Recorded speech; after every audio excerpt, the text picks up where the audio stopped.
Hey guys, how are you all? In this video, I'm going to show you that how can you solve the problem called match with friends not working on Counter-Strike 2 game in your PC or in your tablet.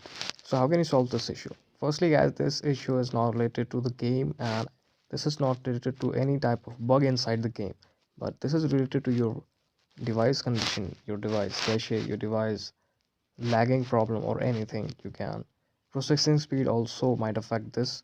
So what we need to do, we just have to reinstall this game, or if any update is available you can just simply update this game.